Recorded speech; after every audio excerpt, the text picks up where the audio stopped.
생방송할지 왜 생방송할지 뭐 그랬나 봐요. 그래서 이제 그것도 어떻게 저작권이라든가 이거 알아봐가지고 여기 이쪽으로 연결해서 생중계하는 방법을 좀 강구를 해야 될 것 같아요. 내년에 그러니까 매년마다 전국 목사 장로 기도회를 하기 때문에 내년에도 또 할 것 같습니다. 무려 그 출연진이 126명가량 되는데 그 대규모 행사죠. 그냥 아예 그냥 그 2박 3일 동안 말씀기도 찬양 말씀기도 온통 그 속에 파묻히게 하는 행사의 특징입니다. 자, 그것이 천국이었어요. 근데 오늘 마태복음 22장도 예수께서 천국에 대한 말씀을 하고 계십니다. 자, 예수님께서요, 이 마태복음 21장에서부터요, 천국의 얘기를 해요. 그 22장까지도 천국의 이야기. 천국에 대한 비유로 말씀을 하시는데, 자, 여기서 보니까요, 그 1절에 예수께서 다시 비유로 대답하여 이르시되, 왜 비유를 하셨을까? 비유로. 이건 뭐냐면요, 엠파라볼라이스라고 그 헬라어 성경에는 나오는데, 그 원어 성경이죠. 엠프라이블로스. 근데 이게 뭐 기본 영어로 뭐냐면 파라블레. 이 헬라어 파라블레에서 영어는 뭐예요? 비유가 패러블. 이렇게 이제 이렇게 나오는 건데 지금 오늘날 이 패러블로 된 거. 근데 이거는 뭐냐면은 어떤 것을 다른 것 옆에 놓다는 거예요. 그러니까 어떤 게 있는데 다른 거를 갖다가 옆에 둔다는 거예요. 그 뭐냐면 이 얘기를 하고 싶은데 A라는 얘기를 하고 싶은데 B라는 얘기를 가져다가 얘기해 주는 거예요. 여러분 그 코로나19 당시에 저는 코로나19 팬데믹기에 제가 이제 질병관리청에 그 보도자를 갖고 기사를 쓰는데 한국교회가 굉장히 어려움을 겪었잖아요. 그래서 이제 거기다 기사를 쓰는데 뭘 알아야지. 그 이제 의학적인 용어가 너무 많아가지고 그 질문을 하니까 뭐라면 예를 들자면 옛날 바이러스는 야구공처럼 이렇게 동그래가지고요. 그냥 어디 이렇게 딱 붙으면 튕기쳐 나가는데 이게 그 뾰족뾰족 해갖고 그래서 이제 여왕관이라고 있고 코로나라고 지은 거 아니에요. 뾰족뾰족 해갖고 요 손 같은데 딱 붙이면 이게 쏙 박히는 거예요. 그래서 쏙 들어가는 거. 이렇게 비유를 들더라고요. 그러니까 이게 지혜롭게 그때 조종관이 아마 양지의 조종관인가 그럴 거예요. 근데 이제 예수님께서도 여기서 이제 비유를 들은 거예요. 그래서 이제 이 어떤 하늘의 비밀을 인간에게 알리시려고 할 때 이 비유로 많이 들으셨습니다. 이 누가복음 14장 16절에도요. 누가복음 14장 16절에도 누가복음 14장 16절에도 이르시되 어떤 사람이 큰 잔치를 배설하고 많은 사람을 청하였더니 이렇게 이제 비유로 말씀하신 것이 나옵니다. 자, 그리고 이제 마태복음 22장 2절에 보니까 이제 평행구가 나오죠. 마태복음 22장 2절에 보니까 마태복음 천국은 마치 자기 아들을 위하여 혼인잔치를 베푼 어떤 임금과 같으니. 그러니까 누가복음 14장 16절에도 이르시되 어떤 사람이 큰 잔치를 배설하고 많은 사람을 청하였더니. 근데 왜 비유를 말씀하셨을까? 여러분 하늘의 것을 예수님은 하나님과 본체이기 때문에 이 땅에 내려올 때 육격은 성자일 뿐이죠. 원래 하나님이세요. 본체이기 때문에 하늘의 모든 것을 다 그 이치를 아셔요. 근데 여기가 설명이 됩니까? 여러분 시편 기자 그러잖아요. 주의 손이 나를 붙드시는구나. 하나님이 영이신데 손이 어디 있어요? 그러니까 인간이 이해되는 것만큼 설명을 하는 거예요. 그죠? 그러니까 이제 이거 뭐냐면 왜 비유를 들으셨을까? 이치를 잘 설명하기 위한 거라는 거예요. 근데 이 신천지 이놈들은 구약하고 신약을 막 짝짓기 해갖고 비유풀이 해가지고 그거를 나중에 결국 뭐라 하잖아요. 요한계시록에 나오는 어린 양이 바로 이만희 교주다 이런 식으로 결론 내려요. 속지 마세요. 자, 아무튼간에 이제 그 예수님께서 이 비밀한 걸 이렇게 얘기하고, 두 번째로는 제자들만 알 수 있도록, 제자들만 알 수 있도록. 그러니까 비유로 든 걸 뭐라고요? 첫 번째로는 비유는 첫 번째로는 그 천국의 이치를 깨닫게 하기 위해서, 천국의 이치 이거를 그 사람들이 알 수가 없어요. 이 이치를 설명을 해야 될까? 설명. 아니 겨우 설명해봐야 하나님 여호와의 손이래. 손이 어디냐고. 없으셔요. 근데 자기들 이 인식으로는. 그 이제 그 다음에 제자들만 알 수 있도록, 제자들만 알 수 있도록. 아직은 이 당시에 누가 있습니까, 여러분? 이 제자란 거는요, 이 제자란 건 개념이 달라요. 이걸 먼저 이해를 하셔야 돼요. 마태복음 22장을 먼저 여러분들이 이해하시려면은 이거를 먼저 아셔야 됩니다. 뭐냐면 이 제자들이 있고요. 이건 누구예요? 예수 그리스도의 제자들이에요. 근데 구약 시대 때, 지금 요거는 신약 시대 때의 제자들이죠. 근데 구약 시대 때에요. 그 에덴 동산에서부터 흘러왔던 이 원죄, 오리지널 신, 이 원죄를 사하기 위해서 구약 시대는 하나님이 율법을 주셨어요. 율법이라는 선물을 주셨고 죄를 깨달으라고. 근데 이 인간들이 율법을 갖고 자랑질을 하네.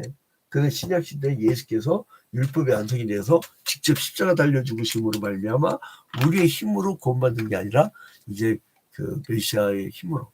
근데 이제 예수께서 그래서 이제 제자들만 알도록, 이제 이 구약 시대 버림을 받았던 이 사람들은 알지 못하도록. 세 번째로는요, 오면 비밀을 알게 하려고. 오면 비밀을 알게 하려고. 설명을 해야 될 거 아니에요. 예컨대 아까 내가 코로나19 예를 들었듯이 그가 막 알기 쉽게 딱 설명을 해주더라고요. 그런 식으로 예수님이 그런 심정으로 말씀하셨다 이거예요. 자, 그래서 이제 여기서 천국의 비유로 말씀을 해주셨는데요. 그게 이제 혼인잔치의 비유죠. 그게 1절부터 14절이에요. 혼인잔치의 비유. 마태복음 22장에 그 1절부터 14절까지는 혼인잔치 비유. 천국을 뭐를 비유했다고요? 혼인잔치. 얼마나 기쁩니까? 막 축하해주고 그런 잔치잖아요. 자, 그런데 이제 바리새인들은 이 예수님의 그 혼인잔치 비유를 듣고도 이 사람들은요, 뭐를 생각하냐면 어떻게 하면 저 예수를 모함할까 이 생각만 해요. 그래서 15절부터 33절까지는 이 바리새인들이 예수를 올무에 걸게 하려고 세금 문제로, 바리새인들이 세금 문제로 예수를 올무에 걸리게 하려고 이제 그 질문합니다. 세금 문제, 이걸 질문하죠. 자, 그 다음에 그 34장부터 40절까지는요. 34절부터 40절까지는 이 한 율법사가 가장 큰 계명이 뭐냐라고 이제 물어요. 율법사 별로 다 등장하죠. 근데 율법사가 이제 등장했고 이제 하나님 나라의 큰 계명이 뭡니까?라고 물어보니까 하나님 사랑과 이웃 사랑을 하라는 그것이 하나라는 거예요. 구약 시대 때는요, 하나님을 사랑하는 내 몸과 마음과 뜻을 당하여 내 여호와 하나님을 사랑하는 게 그 신명기 6장이 나오고, 그리고 또 그 이웃을 사랑하는 게 레위기에서 나오죠. 그게 따로따로 있었는데 구약 시대 예수께서는 그것을 하나로 통합을 합니다. 그리고 이제 예수님께서 마지막으로 41절부터 46절에 보니까 41절부터 46절에 보니까 이제 그 시편 110편 1절에 대한 내용에 대해서 이제 바리새인들의 질문에서 그 대답을 해주셨는데 거기에 대해서 아무도 답변 못해요. 그러니까 시편 110편 1절이라는 거. 자 이제 여기서 하나씩 봅시다. 자 2절에 보니까 천국은 마치 자기 아들을 위하여 혼인잔치를 베푼 어떤 임금과 같으니, 그러니까 성부가 이제 그 성자 예수를 신랑으로 보내고 이 땅의 교회를 신부로, 그 이거를 미리 예피한 구약 성경이 있죠. 어떤 거예요? 아가서. 여기서 이제 아가서에서 미리 이 그 신랑 예수를 미리 이제 예표를 하고 있죠. 근데 그런 모습이 구약에 곳곳에 나옵니다. 자, 그래서 이제 혼인잔치 비유를 들면서 한 임금이 아들의 혼인잔치가 있어서 사람들 막 초청했어요. 근데요, 보니까 초청받은 자가 중요합니다. 여러분 봐봐요. 자, 4절 봐봐. 이 3절과 4절. 그 종들을 보내요. 그 청한 사람들. 그리고 4절에 보니까 이르되 청한 사람들에게 이르기를. 청한 사람들. 그러니까 여기서 보면은 그 2절과 3절에 청한 사람들이 누구냐? 청한 사람들. 그러니까 먼저 청한 사람들이 있었던 거예요. 그게 누구냐면 구약의 사람들이에요. 구약의 사람들. 이 구약의 사람들은 어떻게 했어요? 그 종들. 자, 종들을 보내었어요. 근데 말을 듣지도 않아요. 자, 혼인잔치에 오셔서 이랬단 말이에요. 그 메시아의 왕국의 이야기예요. 근데 이 사람들 웃긴 게 뭐냐면요. 듣지도 않아. 그리고 이 5절을 보니까 그들이 돌아보지도 않고 한 사람은 자기 밭으로, 한 사람은 자기 사업을 하러 가고, 그 남은 자들은 종들을 잡아 어떻게 해요? 모욕하고 죽였어요. 임금은 하나님을 그 비유로 든 건데, 그런데 이제 그 바빠서 가는 사람들도 문제지만, 이때 구약 시대 때 누굴 보내요? 하나님께서 선지자들을 보냈어요. 그게 종들이에요. 근데 이 청한 사람들이 오히려 잡아 죽여버렸어. 그런데 이제는 그 하나님께서 화가 나가지고, 자 7절에 보니까 임금이 노하여 군대를 보내어 그 살해한 자들을 진멸하고 그 동네를 불사르고 이 종들에게 이르되 혼인잔치 준비되었어 청한 사람들 합당하지 않다. 그래서 나중에 바울 사도가 뭐랍니까? 이 구약의 청한 사람들은 가지치기 당했다. 그렇죠? 가지치기 당했다. 근데 이 혼인잔치에 접붙임이 된 사람도 있어요. 접붙임이 된 사람들. 그러니까 구약 시대 때는요, 이 청한 사람들이 혈통적 유대인들이었어요. 혈통적. 그게 구약이에요. 구약. 근데 신약 시대에는 접붙임을 받은 사람들, 그러니까 전혀 다른 나무야.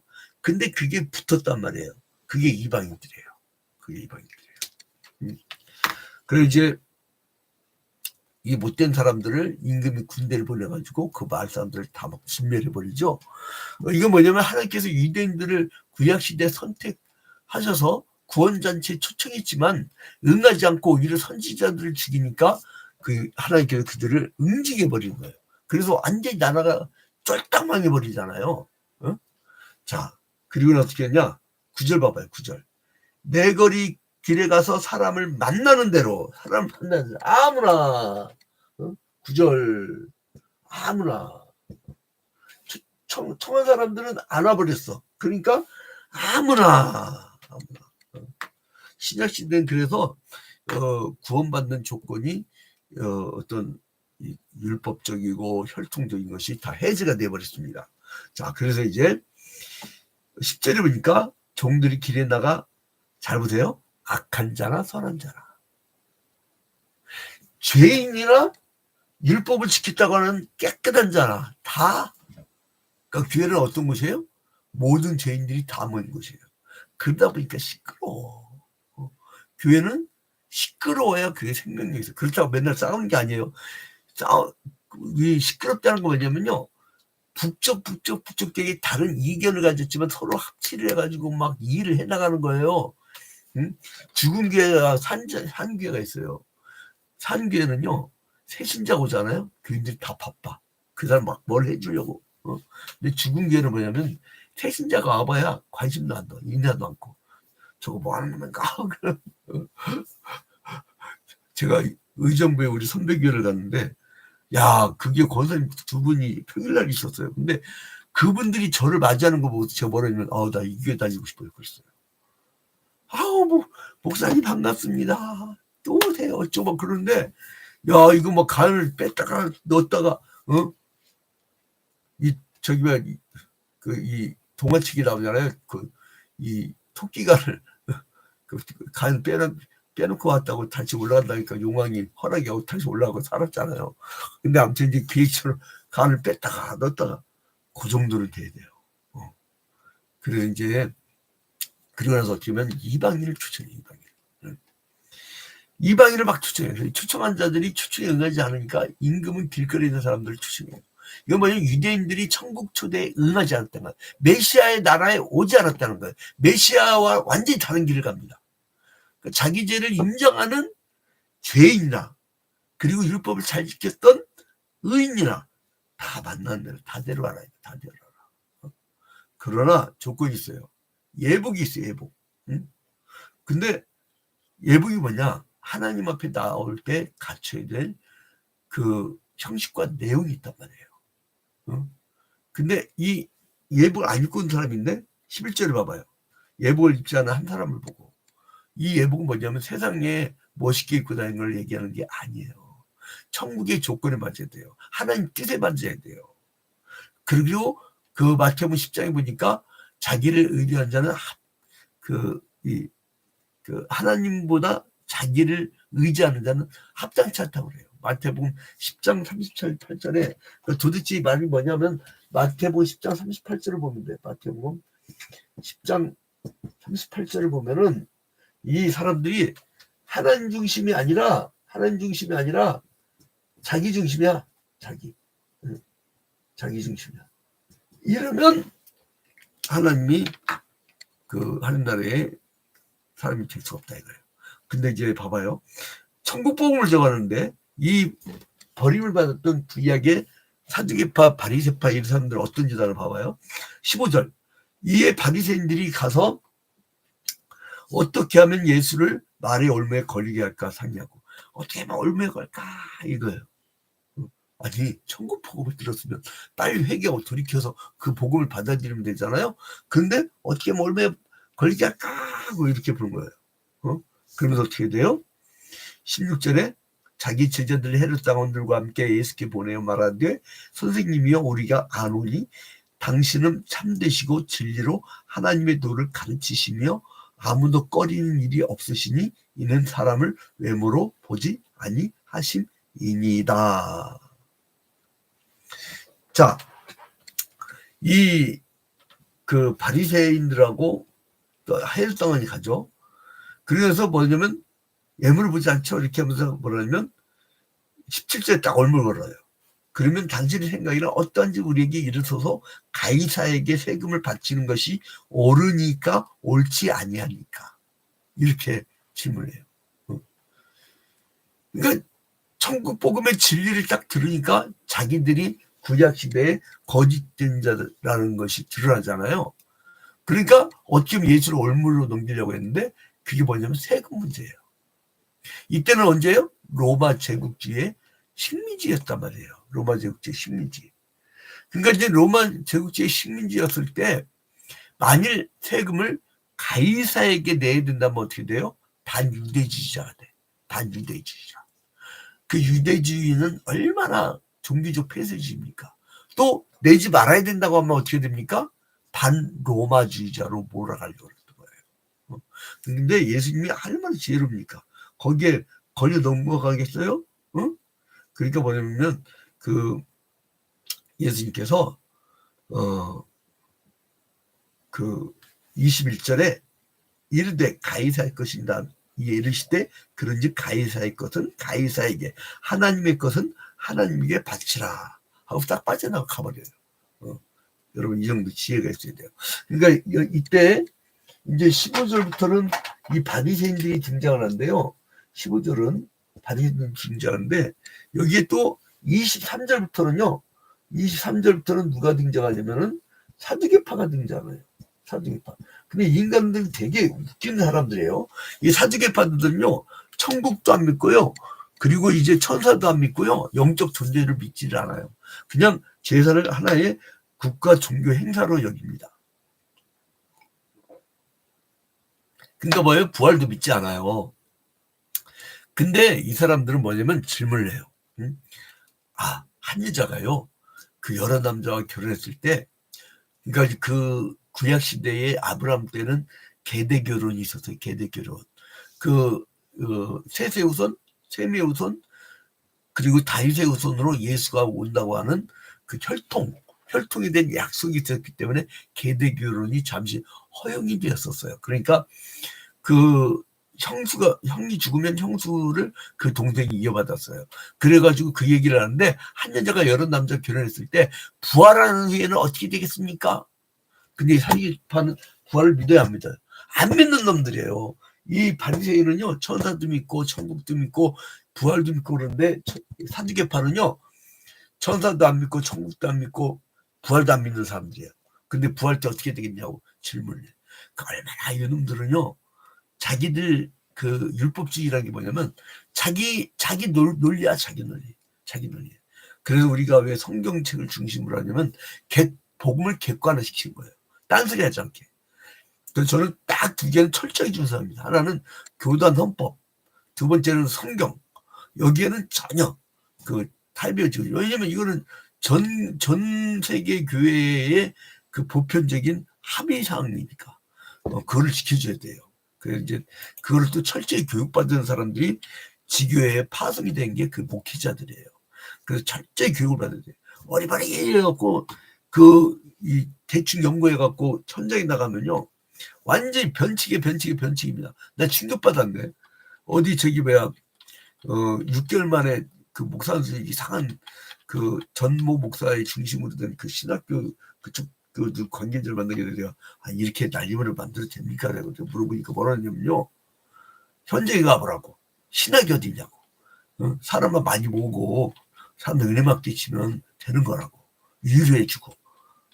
그 완전 장난이지 뭐. 그게 무슨 그러니까 아무튼 바리새인들 율법에서는 자기들이 능가할 자가 없다고 잡을 했고, 사두개파들은 자기를 통하지 않고 국가 제사를 못 드린다고 생각했는데, 예수께서는 하나님에 대한 사랑과 그 사랑을 향한 그 율법이, 사랑이 선물로 주신 율법이 선지자들이 말한 핵심인데, 근데 제일 중요한 게 뭐냐? 사랑이다. 사랑.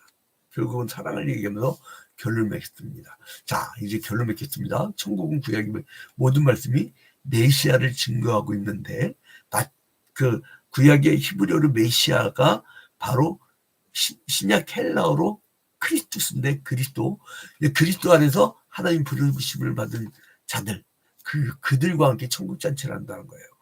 그러니까 우리가 먹고 사는 것 때문에, 또 자기의 그 조건 때문에 하나님의 초청을 거절하지 말고 예수 그리스도를 믿는 가운데 하나님 뜻대로 살아서 영원하고 풍요롭고 복된 하나님 나라에 들어가도록 해야 되겠다는 거예요. 자, 여러분, 제가 그래서 여러분 자리가 바로 여러분 자리가 선교사의 자리요, 목회지입니다. 제가 그래서 우리 교회가 개발한 전도지가 있어요. 근데 그 전도지에다가 명함식으로 우리 직분자들, 장로 아무개, 권사 아무개, 안수집사 아무개 하고 중직들만 다 명함을 만들어주려고 그래. 그래서 왜냐면 그거를 내밀면서 자기가 전도하라고. 그걸 내밀면서 자기 이름으로. 그 이제 새로운 게 개발을 하고 새로운 신도들을 하게 되어지는데, 여러분, 이제 구약 시대는 끝나고 신약 시대로 오면서 우리가 이방인들이 천국잔치에 끼어드는 접붙임의 사람들이 되었습니다. 이 은혜를 잊지 마시고 오늘 하루도 그 은혜를 더욱 값진 은혜를 만드는 복된 삶이 되기를 주님의 이름으로